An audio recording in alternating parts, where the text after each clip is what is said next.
right in. So first of all, welcome everyone, either joining us from a recorded session or those that are joining us live. This is our third of 4 key webinars as a request of a lot of our clients talking about now as we're rolling through August of 2021. I remember doing a number of these throughout the COVID process and help to address a lot of the top questions that we're getting today, which is really about how do I help to look at this as a glass half full, look at that from a Rockefeller perspective, and how do we help to make strategic investments, and how do we help to look to things like our lease, which is one of our second main hits to overhead. So I am joined with two incredible guests. We have Jonathan Burns, who is one of the longstanding partners of Cirrus that we've worked on countless accounts over the years, helping lots of doctors up and down the entire East Coast. Jonathan Burns is the Senior Vice President of Bank of America, overseeing the Northeast team for dental, vet, and otherwise. Jonathan, thank you so much for joining us. Thank you, Eric. Appreciate it. Fantastic. And also Lee Tesler. Lee Tesler is one of our real estate specialists and senior consultants on our healthcare leasing team, and he'll be going a lot of updates through many of your markets and showing a little bit about what the trends in real estates have been doing recently. And myself, as the president of Cirrus Consulting Group, looking forward to sharing a lot of these best practices. And as I just got off the phone prior to this, a doctor that was contemplating finally leaving from working through at a DSO and looking to branch out and opening our first practice. So this is a great opportunity to talk about some of these things, about overcoming some of that fear and otherwise moving forward. So let's jump in. And then about midway through, we're going to do a bit of a poll to get a good sense in terms of goals, objectives, and beyond.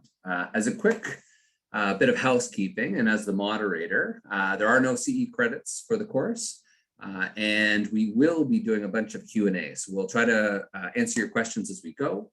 So I would encourage you to use the Q&A section. The last 2 webinars have certainly gone well beyond. So I will give you all an opportunity to be able to add into some of those Q&As.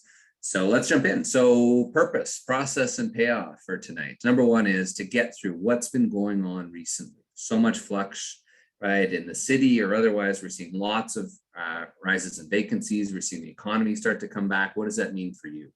Number 2 is to, at a high level, to get a different view or appreciation of the dental office lease and what that means to you. Certainly number 3 is to talk about some of the traps that a lot of doctors through the COVID pandemic only found out too late in terms of requirement to return the practice to pre-dental condition, or the fact that because of COVID, they were shut down, suddenly the lease started without any protection, and suddenly now they're paying for a practice that wasn't even built, but rent starting, and really caught them between a rock and a hard place. And then, of course, Jonathan's really going to help to demystify some of the top questions about credit, how the process works to be approved, what's the step-by-step approach, and how to make sure that you've got a high degree of comfort as it pertains to having the right amount of financing to help finance. Let that be equipment, let that be a de novo new start, let that be an acquisition or real estate or otherwise. So Jonathan, a great advocate to help demystify some of those components. For those of you that haven't heard of us before and joining us from the New York Dental Society and otherwise, thank you, welcome. We are pretty unique. We are the only healthcare and dental specialized tenant representation firm of our kind in North America. So that's it, that's all we do. We've now been 27 years in the business, 12,000 successful lease negotiations with in-house lawyers, leasing and consulting departments, and all the real estate analytics to really help to make sure that you know what the fair rents should be in your area. I spent lots of time with Jonathan otherwise at the Yankee, as well as certainly through the greater New York and otherwise pre-COVID. So let's jump in. So as Lee will run through, we have access to 95 billion square feet through some of the real estate analytics software that we license, as well as our internal proprietary data as well. So lots of information to make sure that as you're contemplating your next negotiation, what's fair rent and how do we know and what's the data points to do it? As a reminder, forward-looking statements. A lot of the software and analytics we have can extrapolate some estimates for the future. Obviously, your crystal ball is as good as ours. So obviously no guarantees, obviously, in terms of what things will do, prices, vacancies, and beyond. So from that perspective, I'll pass it over to Mr. Tesler. Give us a little national update, and then we'll run through some citywide updates through the Northeast. Thank you, Eric. Good evening, everyone. Yeah, so I mean, as you can imagine, in terms of market updates and what we're seeing in the market, the trend, see since the beginning of last year, since COVID, you will see a very familiar pattern whereby vacancies have increased and rental rates have started to come down in terms of there is a lot more leverage that landlords, that tenants will have now, and a lot more incentives because of the vacancies that we're able to go and negotiate at other spaces.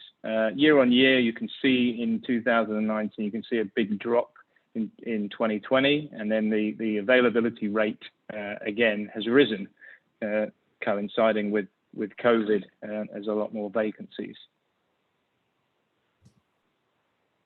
In terms of national leasing activities, you can see for the last 10 years, 10 years, very consistent around the 400 million level, and then we've dropped off quite dramatically in 2020 and 2021.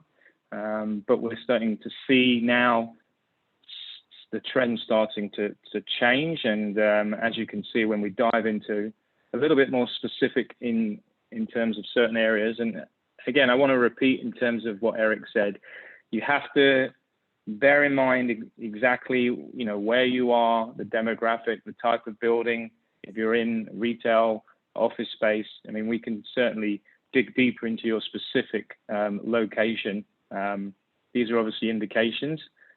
Stanford and Boston, you can see again, I think that the main thing we're seeing is that the markets are, if you look at the indication going forward on the blue line from 2021 and onwards, the predictions that rents are going to start to go up as people confidence comes back into the market, and you know, with everybody starting to be vaccinated, we're going to see some return to normality, we hope.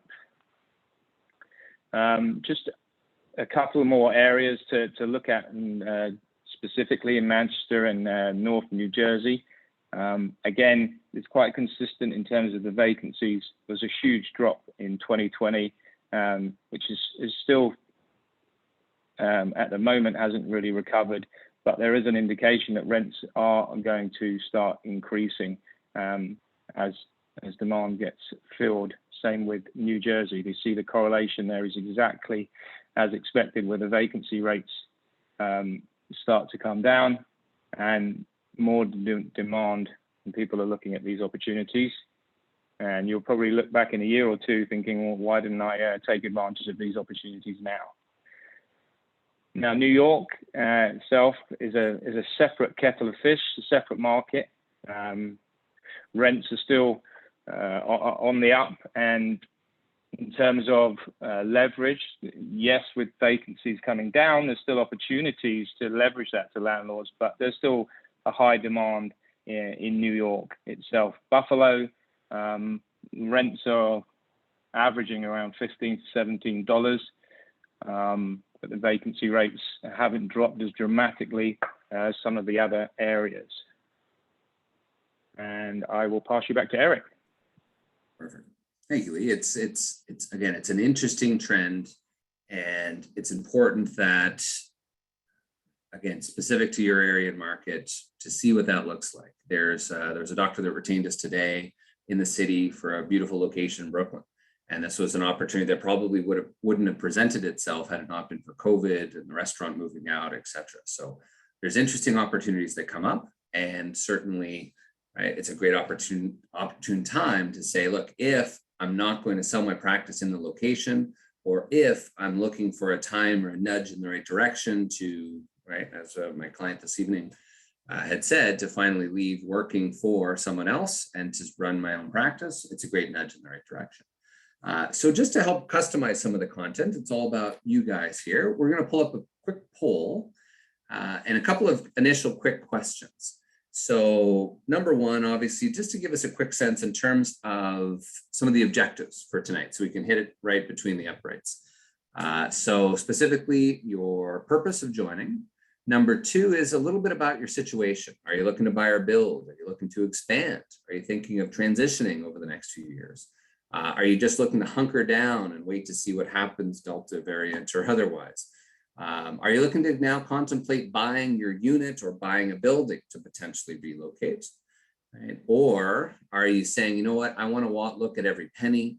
You know, money is obviously very inexpensive these days. Hey, maybe I would just want to look to refinancing or renegotiating my lease. So a couple of quick ones there.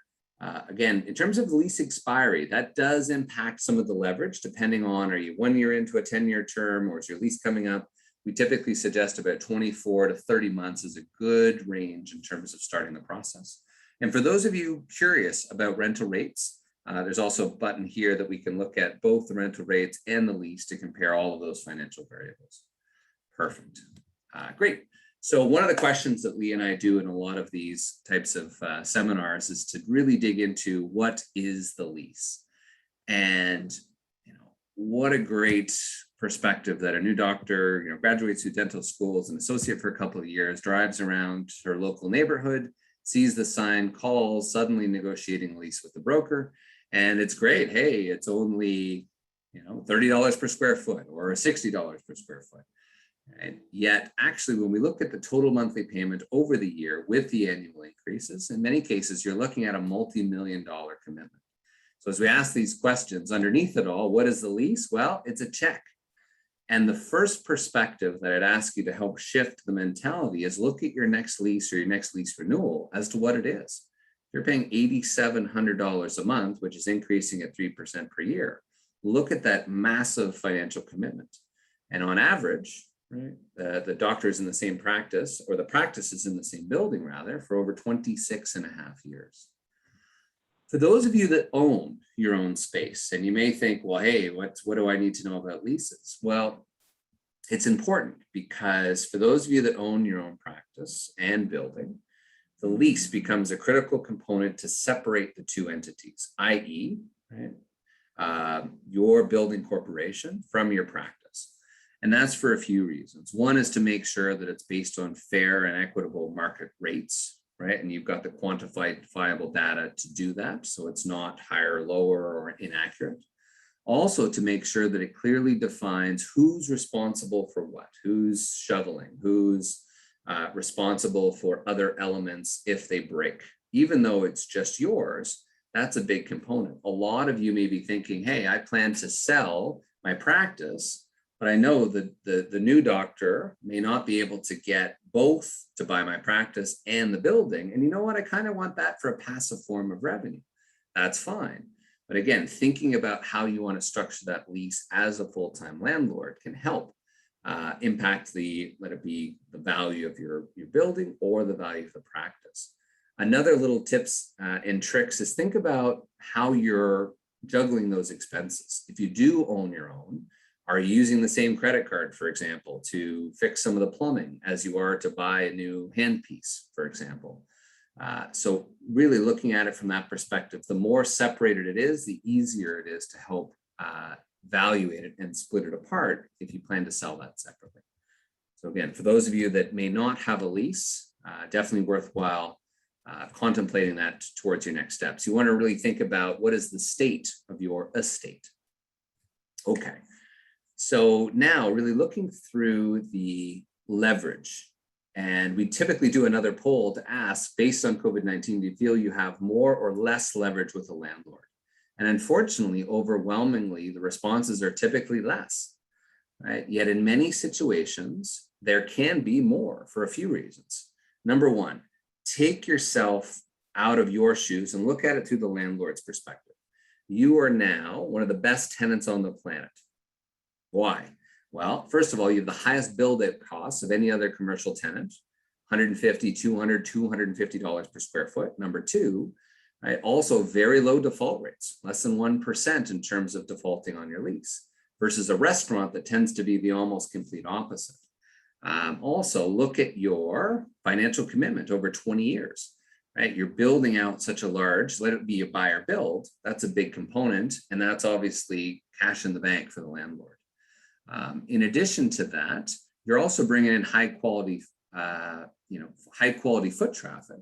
And also you are, for all intents and purposes, COVID proof, right? Even through the lockdowns, dental practices tend to be open and handling those patients. And therefore, when other businesses are shut down, right, it's a key essential service.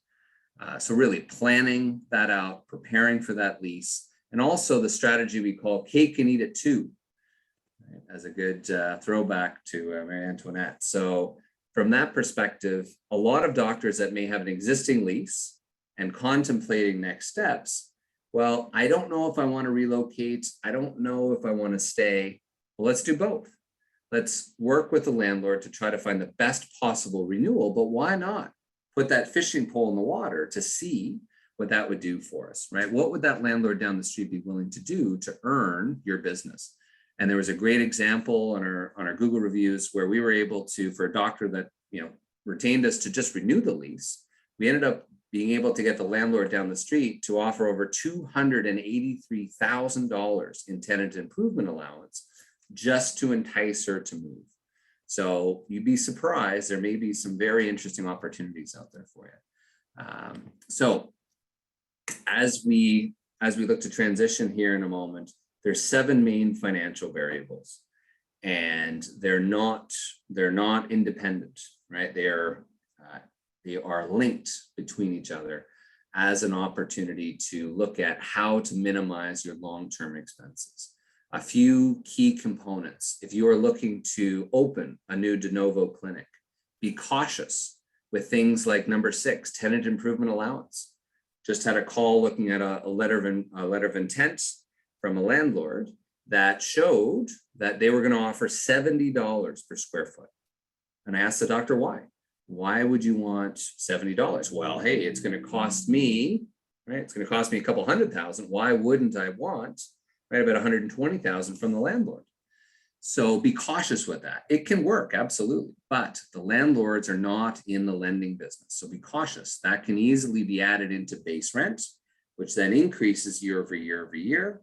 And it becomes a little bit, I call it a little bit of fool's gold. So it can look great, but be cautious. You may be far better off to say, look, what if I got a larger loan from Jonathan, right? What if I didn't take any tenant improvement allowance? How much would that potentially reduce my base rent to, right? And then look at that over 5 years, 10 years, 15 years, 20 years, right? You might be far better off to take less tenant improvement allowance from the landlord, help to get other components to reduce your ongoing overhead, right? And being able to leverage, right, some of the great rates and otherwise that are available now. So those are some key components. Be cautious about fixturing and free rent. The one I looked at today, it showed from the date they signed, they only had a few months before the rent actually started. There's no way they would get contractors and build outs and everything. So now, cash flow wise, they're going to get hit hard because now suddenly you've got a lease that's starting, the meter's running, and now you're stuck with paying all the rent, yet you're not even open yet. So having these type of things, and also have some protection. God knows, right? The Delta variant or Epsilon or, heaven forbid, help to make sure that if the premises isn't ready by a specific time, then you should have some outs. What if there's supply constraints? What if the landlord hasn't given you their space yet, right? There's all sorts of things that can dramatically impact that you wouldn't think about, but could be detrimental and could really harm the business even before it starts. For this component, in the essence of time, we'll keep it at a high level. This is one of the case examples we go through, which is certainly one of the highlights for many clients. Take a quick moment. This is found in about 90% of leases. This is the option to renew clause, which in essence gives you, the tenant, the option to renew for typically another 5-year term or 2 5-year terms. Have a quick read of this and see what red flags you might notice.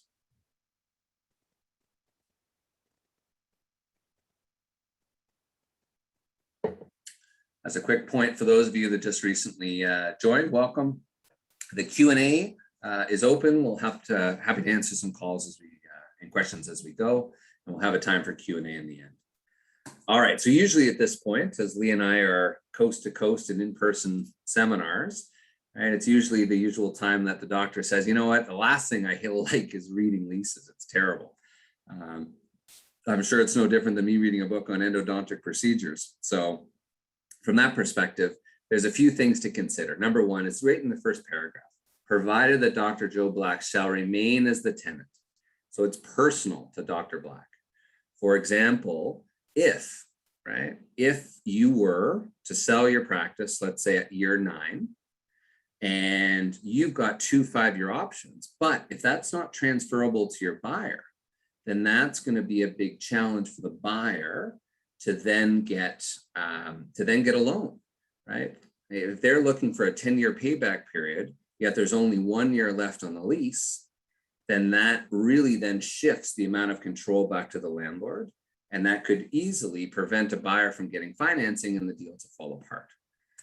So Jonathan can touch on some of those aspects, but certainly term and predictability and continuity of revenue is very helpful, not only for you, but also from lenders, right? Other partners, et cetera. You want to make sure you've got a clear path, a yellow brick road, if you will, to make sure that nothing's going to impact your ability to, come in and not watch the key not work. Another component, you want to make sure that you're not in default. A lot of doctors, unfortunately, through the process of COVID and the lockdowns, may have had a side deal with the landlord. You know what, pay me a little bit later and we'll figure that out. If it wasn't properly documented, then all that's showing is you didn't pay on time. Or even worse, what many landlords did was they said, okay, great, right? Dr. Burns, please, you want a discount or you want a deferral in rent of March, April, and May of 2020, no problems, but send me your last year of audited financial statements and, your personal tax returns as well, because you're a personal guarantor. Of course, most doctors said, whoa, I'm not doing that. All right, I'll pay my rent. But for many of you that had a responsibility and a clause for financial statements, it was your obligation to send it, right? Usually within about 10 to 15 days, or you may be in default. And if there's no notice period or necessary for the landlord to communicate that you are in default, you may still be in default today. So be cautious about that. Best to know early and often first. You want to make sure that the rent does not go back to market rents. You certainly want to make sure that it's not always going up and up and up. And we want to be cautious that just because other tenants are paying more, or other tenants took a lot more tenant improvement allowance, that doesn't increase yours as well. What's the cost of this, right? Without any surprise, it could dramatically impact these components. And it could be hundreds of thousands of dollars of additional surprise costs. And this was, again, an example that came back from a doctor that reached out to us after one of these courses that said, I never thought it would happen to me, and here's a letter I got. So this is an example of a doctor that had a friend who was another doctor who had the 2 units. He just built out the clinic. He was 5 years in, and he got this letter, right? You were required to give me written notice of your intention to renew not less than 6 months prior to the end of the term, which you did not do. Please be advised that my broker will be placing a for lease sign in a conspicuous but non-intrusive place on the premises this week. And we're going to start showing tenants during business hours, right? Of course, if you're still looking to stay, have your people call my people. Right? Unbelievable. So please, doctors, for those of you following along with the digital copy, pull out your phones and save 2 critical dates. Number 1, when does your lease expire? And number 2, when is your option to renew deadline, if you have one? Right? Those are the 2 dates to be keenly aware of, that you don't want to miss it, because if you miss that deadline, typically those remaining options become null and void, right? And then at the end of the term, you have no options left. From those of you, I know many of you had reached out to me through the email I sent through. Thank you. This is one section that, as you skim through, if you're not sure if your lease has it in it, or what impact that may have to your business, right, then I would suggest you can email your lease to info@cirrusconsultinggroup.com, right? And we're happy to review it, schedule a time to help make sure that at least you know what's in your lease, to see what red flags may be hidden that you may or may not be aware of. And things can be overholding. So if you're ever month to month, and if you are month to month, right, that is one of the more risky components because, right, you don't have the term. And if you needed to sell or heaven forbid something happened to you and you were to pass away, right, then really the landlord could engage with a new doctor tomorrow to take over for your space, wiping out a lot of the value. So that's just one of many. What's the solution? Right. First of all, start early. The more time you have, the more leverage. Typically starting 24 months in advance helps to knock the landlord off their game. Right? Start with proactive proposals. Start by getting the right knowledge, the right data, the right representation to start early. If not, you fall into that lease cycle where the landlord says, it's too soon, Lee, come on back, in 12 months. You come back 12 months, I'm busy, I'm golfing. Right? Suddenly 8 months pass. Now you've missed your option to renew deadline. Now suddenly the landlord has that much control over you. So start early. And again, to reiterate some of the components that Jonathan will touch on, it is a pretty unusual time where those that no different than 2008, 2009, right? There was a ton of deals we did together in Florida and otherwise between Cirrus and Jonathan and Bank of America, that those that were able to secure long-term leases during that uncertainty were able to get it at a fraction of the rate that others were years later. So again, it's a unique time and therefore could be a good time to approach the landlord for long-term renewal, could be a good opportunity to reset to current market rates. And also, again, those of you contemplating is now the right time. We've got great opportunities for financing, let it be equipment, supplies. Landlords are obviously very anxious to fill some vacancies and beyond. As I pass it over to Jonathan here, remind yourself of a few components. Number one, make sure you have the facts. What do I mean by that? Get all the information, meaning that if you don't have a signed and countersigned version of your lease with the landlord, then it's not worth the paper it's written on. Number one. You want to have all that first. And you can easily email your landlord. Hey, I'm digitizing my records, or hey, just can you please send me a digital version of my lease back to 1982, right? And every addendum thereafter. And if you bought the clinic, it's that original lease that's been assigned to you that is still the governing document. Number two, figure out your long-term goals. When do you want to transition? Right? How do you want to transition? How do you want to grow? Right? What's important for you? Figure that out first. Number three, right? Have your lease professionally reviewed. If you're not sure, right, as you read it, right? If you're not sure and you're concerned, right, definitely have someone look at it to ensure that at least you're aware. Number four, have the data. And number five, figure out that carefully choreographed game of chess first. Now, unfortunately, what do many doctors do? They watch the course, they say, okay, great, first thing tomorrow, I'm going to skip number one and number five, and I'm going to say, oh my God, my lease is coming up, great. I'm going to pick up the phone and call the landlord and say, great, Mr. Landlord, what do you want to charge me now? So please don't fall into that trap. You really want to make sure that you've done all the prep work long before picking up the phone and engaging in those negotiations. Think about then, obviously, the financials, the business clauses, and then getting to a rock solid final lease. As we pass to Jonathan, as a great appreciation of everyone's time, we are willing to invest our time equally into you. So for those of you that request a CDRA at our webinar or within 30 days of this course, we will then be able to spend the time to pull the real estate reports, right? Lee, myself, or our colleagues, right? To identify some of those red flags, to review your lease and talk about creating a negotiation treatment plan. So no cost or commitment through this. And we'll pull up a quick form to make it easy for those of you that do want some help, or as you're going through your lease, you may be concerned about a couple of red flags. So that's through our critical dates and risk analysis. Perfect. On that note, we got a quick exit poll. Again, for those of you that are in a tenancy today, to determine if you have a lease, right? If so, again, when does it expire? And if you are in a month-to-month situation, if you are contemplating buying or selling in the near future, certainly note if it's urgent, and or if you've received a default notice or anything else. Number 4, if you'd like some assistance with that review. And certainly from that perspective as well, as we go to Jonathan's component, if you're just curious as to what a refi or otherwise might look like, or what the current situation is in the lending climate, number 5, to request a call from one of your local representatives on Jonathan's team. Perfect. Great. On that note, it is a huge pleasure to introduce Jonathan Burns. Jonathan Burns is very unusual in the dental space because he gets the business side of dentistry.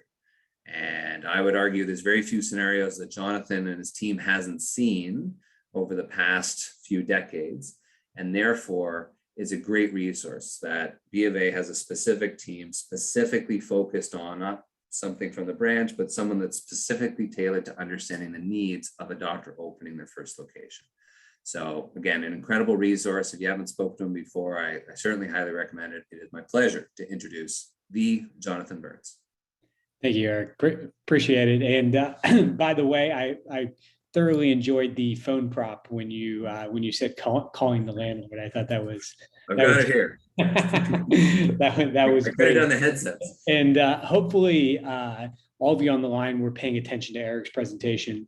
A lot of invaluable information. I've got, as Eric said earlier, I've been to many of the Cirrus seminars, most of them in person. Of course, we've been doing these over the web here over the last year and a half, but just great information that nobody will ever tell you.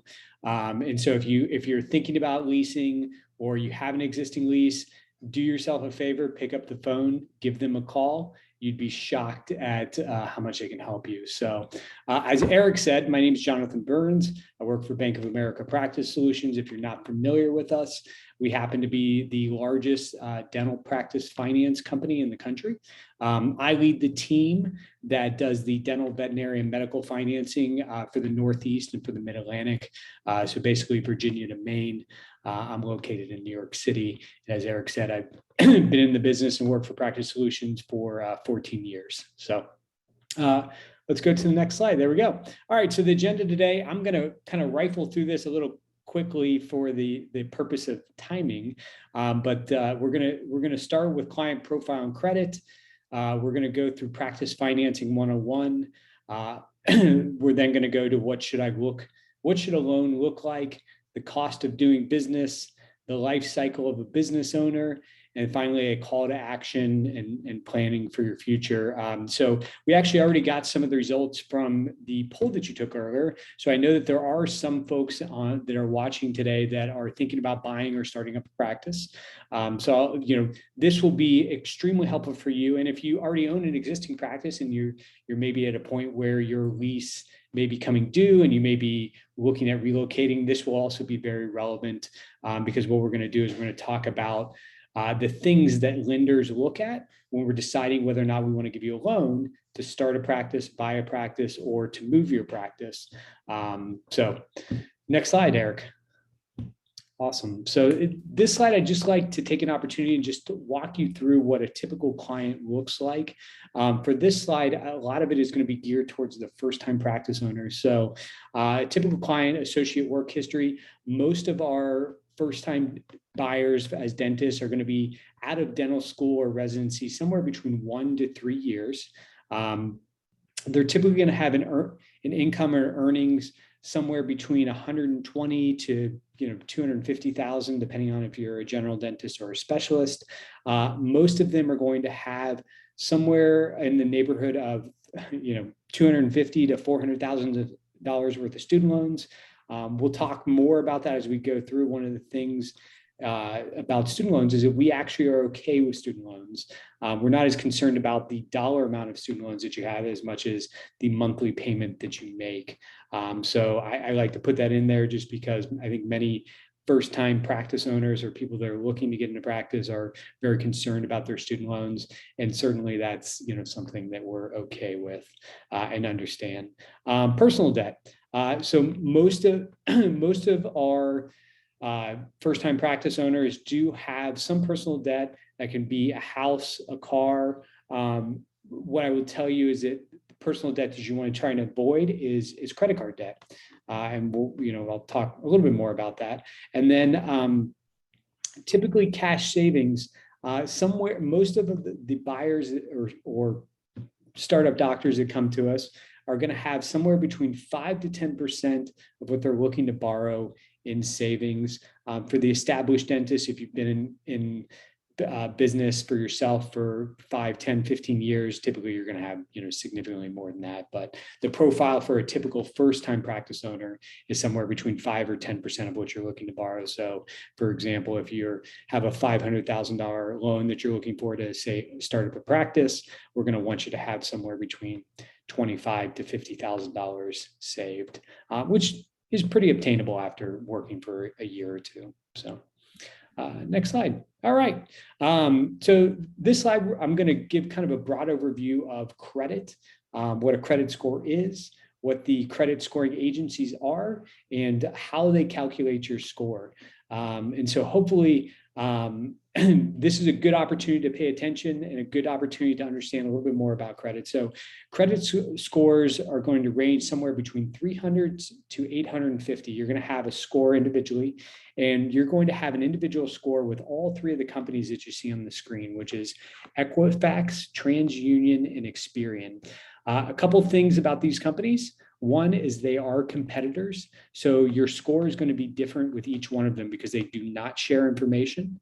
And so essentially you're going to, they have their own little way of calculating their scores, which is going to be different, but ultimately the calculation is going to be similar. So the scores, while they won't be the same, they're going to be very close to each other. In general, a couple pieces of information, 700 plus credit score is considered excellent credit. 750 or even 800 is considered outstanding credit. And for most of you, that's pretty obtainable as long as you're paying your bills on time. So on the bottom of the slide here, we have just an idea of how your score is calculated. I think this is probably for over the years that I've lectured to many hundreds of thousands of dentists. This is probably where I think most people are not aware of exactly how the score is calculated. So we're going to start from the left and then go over to the right here.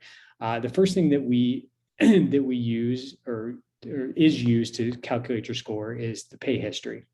So typically 35% of your score is based on paying your bills. Pretty simple. You get a bill, pay it on time, helps your score. Largest piece of the pie. The second largest is probably the one that most people are not aware of, which is amounts owed. And so what that's referencing is the amount of available credit that you have versus the amount of credit that you have outstanding, specifically around revolving credit. And so what's revolving credit? Revolving credit for most of you out there is credit card debt. So the idea here is that 30% of your score is going to be calculated based on how much available credit you have. So for example, if you have $10,000 worth of availability on a credit card and you have all $10,000 of that availability used and it's maxed out, that is going to weigh negative on your score over time if you're not paying it off. The perfect, just to kind of give you, well, I wouldn't say perfect, but the ideal amount that you would like to have is under 30% or 30% or less of your available credit on an ongoing basis. So one of the big questions that people ask me around that is, well, what happens if I pay my credit card off every month? Well, perfect. If you pay your credit card off every month, it doesn't hurt your score, only helps. I'm simply referencing the balances that you may carry forward. So if you have $5,000 on a credit card and you're going to pay it off over time, that would be what we reference as the amounts owed. So next. One little best practice on that we covered in one last week that was when I wasn't aware of. So many of you doctors aren't incurring any interest on your credit cards, which is great. You look at the statement, $3,000, $10,000, pay it off, right? But there's always then whatever the new transactions were. So it's interesting that it can, you're paying it off, you're not paying a penny in interest, but if it still shows that you've always got more, there's another 5,000 sitting there that'll come up on your next statement, but that would negatively impact you. So even though you're paying off the full statement balance, right, it can be much more advantageous to just pay it down to zero, right? And therefore, from that perspective, when it's pulled, it then shows you're not using X percent because technically you've paid it all off. That was a little best practice that I wasn't aware of last week. That's a good point. Yeah, absolutely. So next biggest slice of the pie is length of history. Not much you can do there aside from just get older, which we all want to do when we're young, and then we get older, and then we want to slow that down. So the next piece of the pie, types of credit. So you want to have a variety of credit. So a credit card, a home loan, car loan, and then finally is credit inquiries. And so I think many people think, traditionally think that this is opposite. So, it's so funny when we're talking to borrowers, most borrowers are ultra concerned about credit inquiries. Oh, you can't check my credit. I already have my credit checked. I will tell you that while having your credit checked can affect your credit score,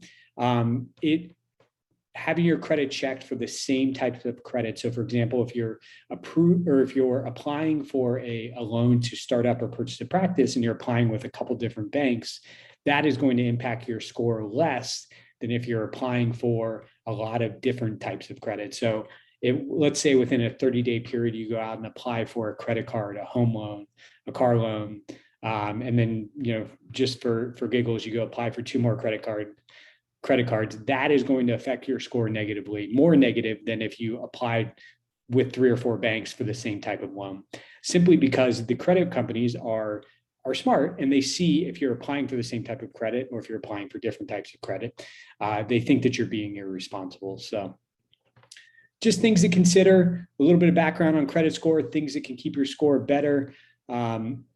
Moving on, this next slide, I like to talk a little about the different types of financing that would be out there.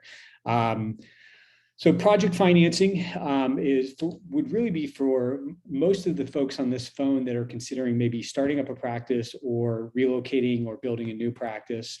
That type of financing is out there. We do offer 100% financing to build a new office, to relocate your office, which is very unique. Most businesses out there don't have the ability to borrow 100% without the need to put money down. So it's very unique to your industry, something that I like to put out there.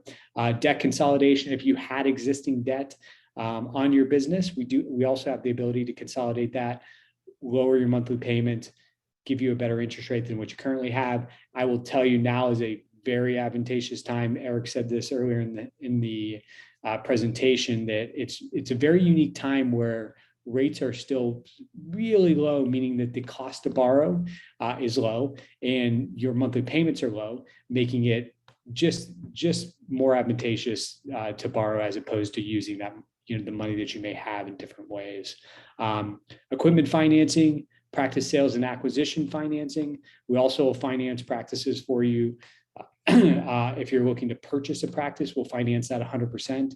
And commercial real estate. So ultimately, if you decide that you want to own your own building, not only can you get the loan to buy the building, but we'll also give you the loan to make it a dental office. That's oftentimes what we find. And I know Eric's run into this a lot as well. We'll have doctors who are looking to move, and in some cases, they want to purchase the real estate as opposed to lease. And there's no right or wrong there. I will tell you, in the Northeast, most of the doctors that we have in the Northeast are leasing their properties.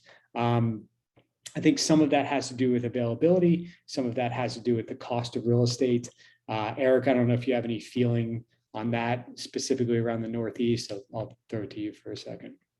Yeah, I mean, from that perspective, it's unique, right? It's as we're looking at loans, as we're looking at real estate, as we're looking at otherwise, it's a great time to be a tenant, right? And in many cases, a lot of landlords have been squeezed. So for those that had bought the real estate as well as done the lease at the same time, as COVID hit, now they were hot committed. Now, yes, you're your own landlord, but still you've now got the mortgage, right? Plus now all the practice debt. So a lot of components looking forward is be cautious, right? It might be depending on your situation and growth goals, to add 1 or 2 or 3 locations. Maybe it's better for a satellite versus tying up that access to capital by buying that piece of real estate.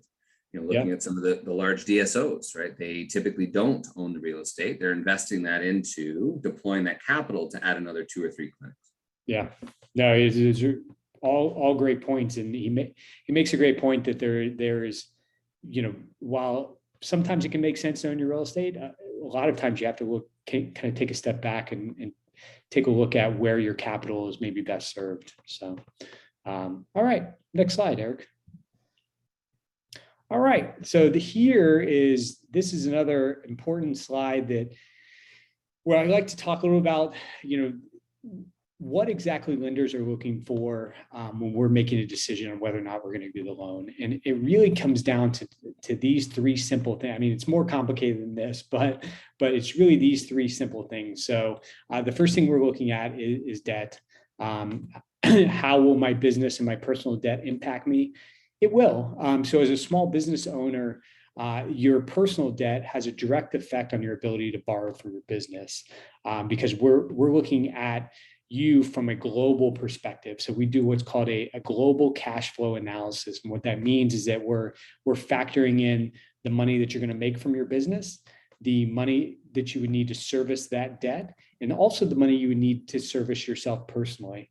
All of those play a factor. It's oftentimes we'll have doctors who, if they're living too big of a personal lifestyle, it sometimes holds back their ability to be able to start or purchase a practice or even move their practice, because the need for them to service their personal debt will not allow them to take on that business debt. Because at the end of the day, it's all tied together. If you take on business debt, that's going to lower the amount of money that you're taking home personally, therefore affecting your ability to service your personal debt. I think oftentimes that's one of the misconceptions for a lot of dentists, is they think that, well, my business is my business and my personal is my personal, but they're completely interconnected. Second thing we look at is liquidity. Liquidity is really the amount that you have in savings. And why is that relevant? The reason it's relevant is because when banks lend, we absolutely want you to have some type of cushion if something happens. If we have a pandemic, for example, I will tell you, during the pandemic, I was directly involved with a lot of our larger programs, helping our portfolio. We have a almost $7 billion portfolio of dental loans outstanding. And so we talked to all of those doctors. My team helped the outreach effort. And guess what? The doctors that had more personal liquidity fared much better through the pandemic than the ones who had less. And I'm just using that as an example simply because liquid assets are important, and they're going to help you deal with the unexpected. So for banks, when you have more liquid assets, it makes us feel more comfortable about giving you a loan. And then finally, production. How does my production affect my financing? Well, for a first-time practice owner, your production has a large part in it, simply because we're going to look, if you're purchasing a practice, for example, we're going to look at your ability to be able to produce the dentistry in that office. And the same thing if you're starting up. We want to know that you have the ability to produce and do the dentistry needed to bring that practice off the ground. So sometimes we run into issues where dentists have never worked full time, or they can't prove their production. Most of you on this phone, if you are working as an associate, trust me, I'm assuming most of you are probably getting paid by production or by collections. There's absolutely nothing wrong with asking for a copy of your monthly production collection. If that's how you're paid, you should be asking for it. I will tell you, in my 14 years, I've met maybe a handful of dentists who actually asked for it. It's wild. You're all paid by production and collection, but none of you ask for the proof of your production collection on a monthly basis, or at least don't have it handy when banks ask for it. So something to think about. Yeah, great point.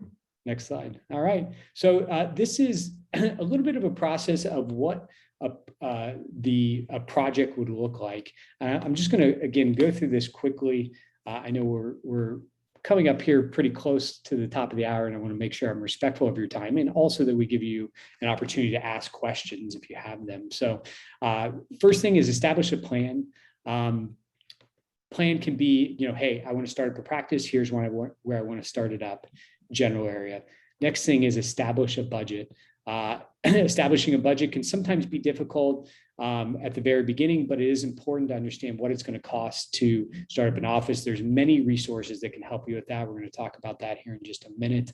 Number 3, get pre-qualified. So you want to understand what you can qualify for. We can do this for you whether you're a startup practice owner or a existing practice owner looking to move your office. Once you're pre-qualified, you know your budget, then you want to go find your space. Once you find your space, then you're going to officially apply for financing. And so at that point, you're getting the official approval. Once you have the financing, once you have your space, you want to then finalize the design of your office, create that marketing plan, and ultimately start the project. And I just oversimplified that in about 2 minutes time, but it gets way more complicated than that. But that is the general gist of how you want to go through the process. And then here in just a second, we'll go to the next slide. And this is going to be the team that you'll want to have to help you with all of that. So probably if I can, give you one thing to take away, it would be the importance of building a team. And so what you'll see on here is there's a bunch of different people you can have your team: banker, real estate broker, attorney, accountant, architect, contractor, equipment specialist, technology specialist, marketing company, lease negotiator. Ding, ding, ding. Yes, exactly. And we know the two most important on there, the banker and the lease negotiator. But my point in telling you this is 2 things. 1, you do need to have a team. And 2, that team should have experience in dental. So many of you will have the urge of using your cousin, the insurance agent, or your friend, the real estate broker, or your uncle, the attorney. Guess what? No offense to all of those friends or uncles or family, but if they haven't done hundreds or multiple dental transactions, they're probably going to lead you down the wrong path by no fault of their own. They just don't know what they don't know. And so one of the things I will tell you about dentists in particular is that you have unique needs that are different than any other small business out there. There's a reason that there's a company like Cirrus Consulting that does nothing but help dentists negotiate leases. It's because it's that complicated and there's that big of a need for it. So again, that would be my take there. I would also tell you that in your industry, it's very important to trust the professionals. So oftentimes I find that dentists are very skeptical when it comes to the professionals helping them. But one of the things that you have a huge advantage on is that your industry is a very small industry. So all of us in this industry get most of our business through word of mouth and referrals. And guess what? It is in our best interest to help you, give you the best advice, and not try and do something that wouldn't benefit us, because ultimately we would be out of the business very quickly in the dental world. So just know that all of these professionals are there to help you. The industry has done a great job of keeping the pros that really are good at it in a small circle, and all those folks really have your best interests in mind.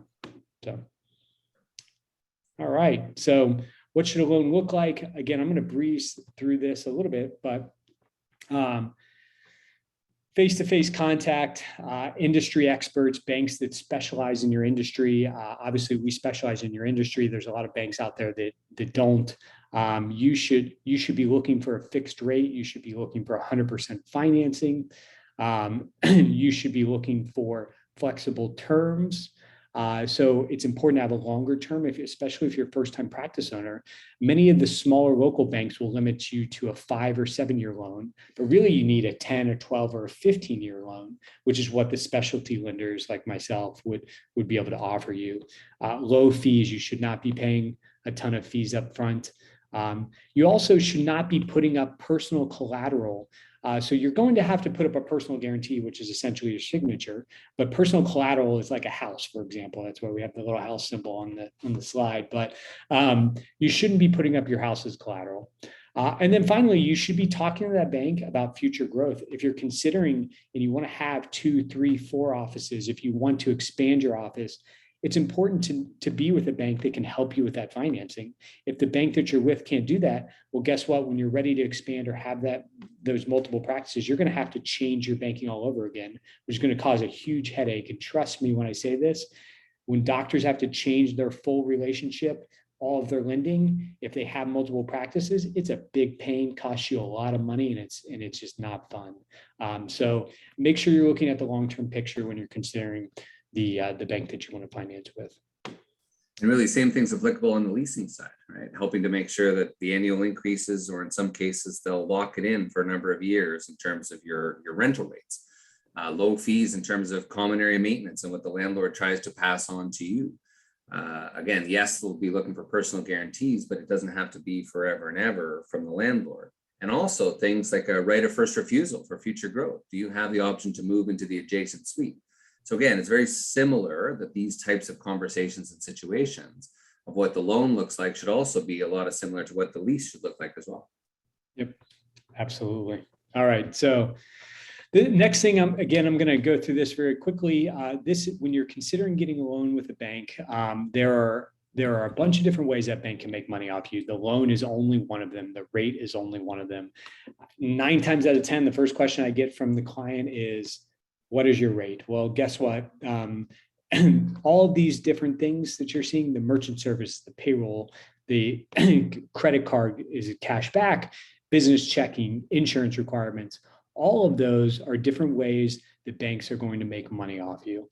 Merchant services is the second biggest way outside of loans that a bank can make money. One of our biggest competitors is notorious for giving a little bit lower rate on the loan, but requiring merchant services. And guess what? Their merchant services fees are not the most competitive. For many of you on here, you don't know this, but if you have $1 million producing practice, chances are you're paying somewhere between $15,000 to $20,000 in merchant fees per year. And so that's a large chunk of money that bank can make up. Same thing with business checking. They can, all of a sudden you're getting charged on a monthly fee, you're getting charged transaction fees. It's very easy for a bank that you may be thinking is going to charge you 0.25% less on the loan. When you factor in all the fees and services that bank's requiring, all of a sudden is costing you $500 or $600 more because their other products are costing more. So that's that. Finally, the life cycle of the business. This just tells you, I'm just going to briefly go over this, a little bit of the different things that are happening in your career and where typically what you're thinking about as you go through it. So obviously entering the market, you have a business plan, you're establishing your culture, you're growing your client base, your 5 years, your growth spurt, as we call it, you're expanding your services, increasing your staff, growing your revenue. Finally, for the next 10 years, you're kind of at your mature stage. So you're managing your profits, streamlining your cash flow, and hopefully looking at succession planning and making sure that you're saving for retirement. Well, you should be doing that from day one, but you're really focusing on it when you're in that mature stage. And then finally, transition. And we notice we have 5 years for transition. So you should be thinking about your transition, your exit strategy 5 years before you want to exit. I think that oftentimes dentists don't take the time that they need to really plan it. And a lot of times the transition isn't what they want it to be. So, and depending on the lease, it might even, if it's a 10-year term, et cetera, it might even be a little beyond the 5 years in terms of proper planning. That's exactly right. 100%. So that's a little about the life cycle of a business. With that, ultimately, if you have questions, call to action, we'd be happy to set up a consultation with you. We'd be happy to help establish a budget for you if you're considering purchasing a practice, moving your office, discuss the appropriate loan structure for you. This is all we do, myself and my team. This is what we specialize in. We do thousands of these, and we'd love to chat with you. So with that, I think we can open it up for questions. I think we might have a couple in the chat here. Yeah, absolutely. One question Jonathan, that we've had in a few of these. And again, the Q&A section, guys, we're open as we run through. But one of the recent questions we've had are for the mid-career doctor that's call it 10 years into their practice life cycle. They've now owned their practice for 7 years, and now they're contemplating next step. So they're contemplating, do I expand, do I relocate, or do I potentially open up a satellite location? Mhm. Each one have their pros and cons. But from a lending perspective, can you share a little bit of the guidance you would give to that mid-career doctor that says, look, I'm doing well, I'm profitable, I've grown, right? My student debt's pretty much gone, my practice debt is pretty much gone, but I'm contemplating now, how do I deploy that capital to get me the best return? Let that be expansion, relocation, right? Or potentially a satellite. What sort of guidance would you give in that situation? That's an interesting question. I think it just depends on what you want. If you a couple of things that I would suggest is if your business is doing well, I think oftentimes dentists fail to realize that if they expand their practice, that their practice is going to instantly hop in size. And oftentimes what we find is that if you're looking at your revenue, specifically for general dentists, if you're looking at your revenue per operatory, if you're above a certain level, that typically makes you ripe for expansion. And so there's different ways to expand. I think that if you expand into a second or third location, oftentimes that can be tricky because you become more of a manager. You're not going to be able to do all the dentistry in both locations. You're going to need an associate. A simple expansion in your existing space, or, to your point, Eric, moving to a larger space can allow you to still not have to expand your managerial duties, but be able to produce more dentistry, possibly bring on an associate. It really just depends on what you want out of your practice. And you might say, listen, I'm happy the way things are. And in that case, if I were that practitioner, I would probably focus in on making sure that I have the best lease possible, making sure that I'm really planning well for retirement, focusing on making sure that my business is running the best way it possibly can. Those are all things that you can do without necessarily changing your business, but making it better, making sure that you're protected. Those are all, I guess I don't know if that answers the question too well, but that's. Yeah, no, that's a key goal. Another one here, Lee, Dr. B is in a month-to-month lease and is now asking, is now the appropriate time? Why would I want to renew my lease versus just staying in a month-to-month basis? So Lee, from a risk perspective or otherwise, can you share a little bit about, a doctor that may be thinking, hey, I'm in a month-to-month lease. That's good for me because I've got flexibility, right? But how that might be detrimental in terms of an eventual transition.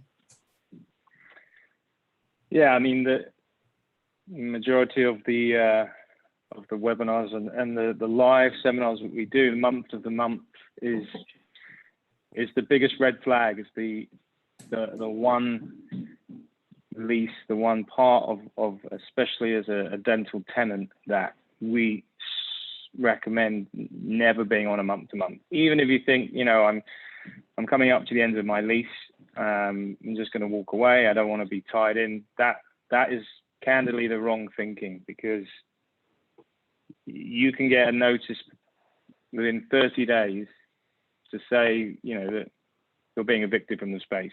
And when it comes to transitioning, as we know, the value of your practice, as well as the goodwill and the equipment, the lease, is the foundation of your practice. You can't just move on the weekend.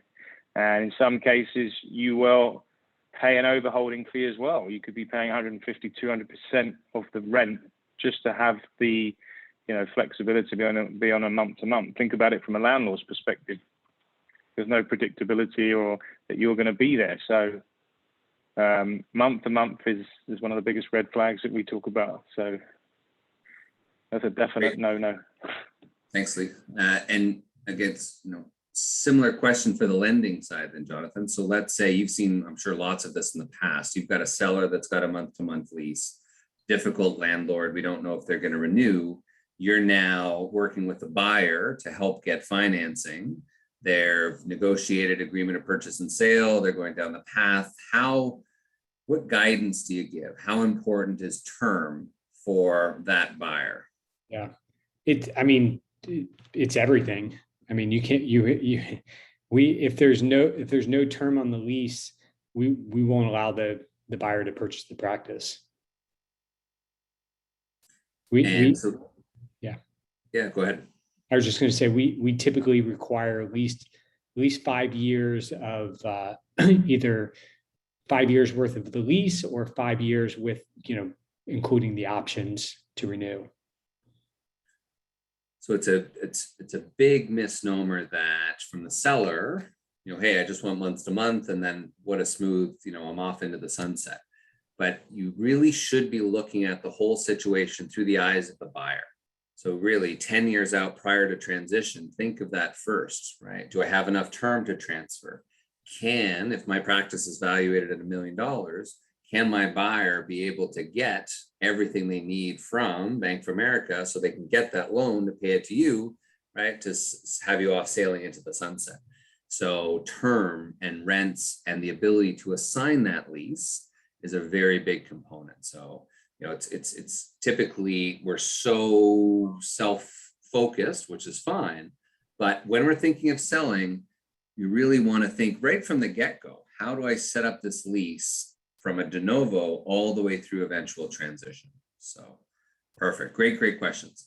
Again, seems like almost all have continued to join us here, so I really appreciate it. If there's not any additional other Q&A, I certainly really appreciate, first of all, Jonathan, your time this evening. Greatly appreciated from vacation and enjoying the fun times down south. We really appreciate all your contributions. If you have not connected with one of the BofA team, strongly suggest connecting with Jonathan through his email or otherwise. He'll get you connected right to the right rep, and certainly Lee as well. Thank you so much for sharing the best practices and where the market's going. Again, if you're not sure what fair market rents are in your area, send us a quick email. We're happy to support. And then in addition to that, certainly if you have been following along in your lease and you're concerned, definitely, right, it's worthwhile having it looked at to at least know and start to then plan accordingly. Perfect. So on that note, thank you both. Thank you everyone for your time, and have a fantastic evening. Yeah. Thank you, Eric. Thank you, everyone. Thanks, guys.